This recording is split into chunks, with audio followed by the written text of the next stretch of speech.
Et après que j'étais en train de pleurer, il m'a dit, il faut maintenant que tu vives la sentence des chrétiens dans ces cellules-là. Pas seulement que tu regardes, il faut qu'on reparte dans la tenue des chrétiens. Et que tu vives chaque douleur qu'ils vivent ici, là. Comme ça, tu pourras mieux t'exprimer et mieux expliquer cela. Mais si tu ne ressens pas la douleur, si tu ne ressens pas les douleurs qu'ils ont, comment tu pourras expliquer cela? Mais j'ai refusé, j'ai senti que là, c'était terrible ce que j'allais vivre.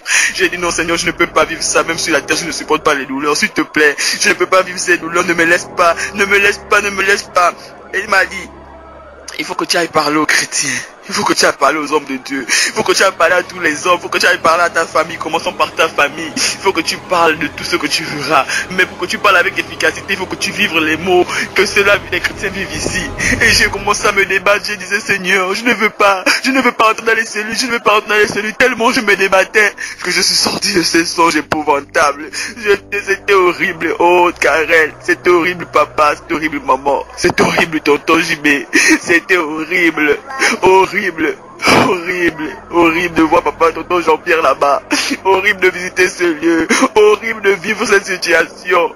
Horrible, je ne veux pas qu'un d'entre vous aille là-bas. S'il vous plaît, repentez-vous et revenez au Seigneur pour ceux qui se sont déjà détournés. Ceux qui n'ont pas reconnu le Seigneur, c'est le moment d'accepter Christ, paterne. Je te le prie vraiment. Change de vie. Reçois Jésus comme Seigneur et Sauveur personnel. Fais-toi baptiser. Suis ses consignes. Arrête toutes les vanités que tu fais, la boisson que tu bois sur la terre. Si tu meurs dans ta condition, il y a baptême. C'est directement l'enfer. C'est un Dieu horrible. C'est un Dieu horrible. Recombat, les petites filles que vous suivez là. S'il arrive que vous mourrez comme ça, c'est directement l'enfer. Parce que la fornication mène en enfer.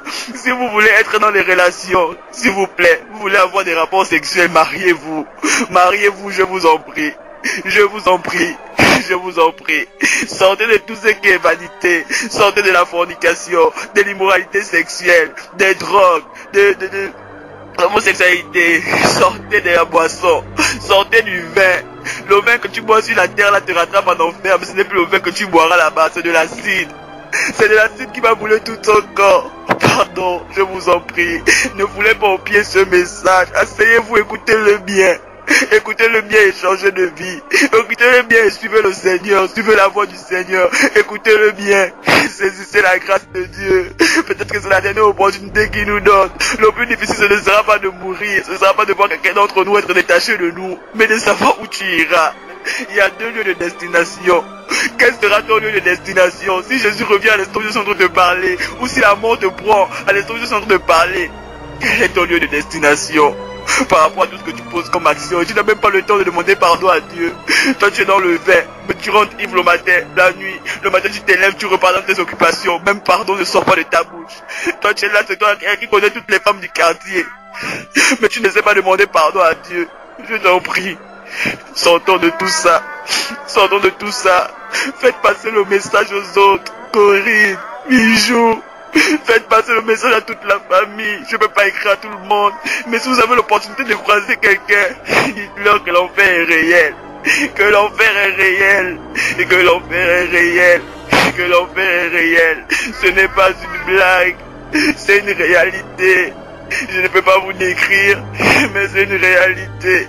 Saisissez le message de Dieu et retournons au Seigneur. Pour ceux qui n'ont pas encore accepté Jésus comme Seigneur et Sauveur personnel, c'est l'occasion qui vous offre de pouvoir l'accepter. Une simple prière pour l'inviter dans ta vie. Passez par les eaux de baptême. Suivez ces directives, je vous en prie. Au moins soyez dans la voie pour le ciel et non pour l'enfer. Car je t'en prie, fais écouter le message à tout le monde. À tout le monde.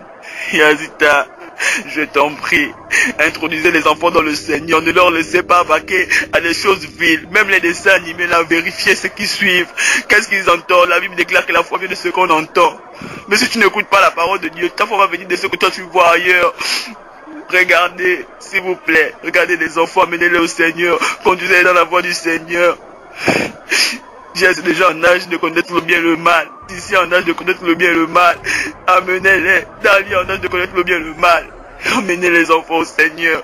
Maman, arrête de te préoccuper des choses terrestres. Arrêtez de vous préoccuper de votre vie. Ma vie est devenue comme ça, ma vie est devenue comme ça. Si c'est la vie que Dieu a décidé que vous vivez sur la terre, acceptez-la, mais accrochez-vous au Seigneur. Que votre condition, votre situation ne vous éloigne pas de Dieu. Papa, ne désespère pas. Mais je t'en supplie, travaille pour préserver ton salut. Travaille pour t'accrocher au Seigneur. Chaque jour, travaille pour amener tes enfants dans le Seigneur. Demande à Dieu la grâce de faire grâce. Que nous tous nous soyons dans le Seigneur. Que nous soyons sauvés. Tonton Jimé, je t'en prie. Crochez l'évangile de vérité aux enfants. Amenez les enfants dans le Seigneur. Amenez les enfants dans le Seigneur. Vous qui êtes leaders dans les assemblées. Amenez les âmes au Seigneur. Prêchez l'évangile de vérité. Prêchez l'évangile du salut. Je vous en supplie. Homme de Dieu, femme de Dieu. C'est pas le ministère qui importe. C'est pas la prophétie. C'est pas les miracles. C'est l'obéissance au Seigneur. Soyons obéissants à la voix de l'Éternel. Il a dit c'est mieux lorsqu'il n'a pas recommencé à parler. S'il n'a pas commencé à interpeller un homme, c'est encore mieux pour toi parce qu'il va continuer à t'interpeller. Mais lorsqu'il a commencé déjà à t'interpeller, fais attention. À chaque fois que tu foules au pied sa voix. Parce que le jour que le temps viendra, tu n'auras plus d'opportunité. Saisis l'opportunité de Dieu. Je t'en prie. Je t'en prie.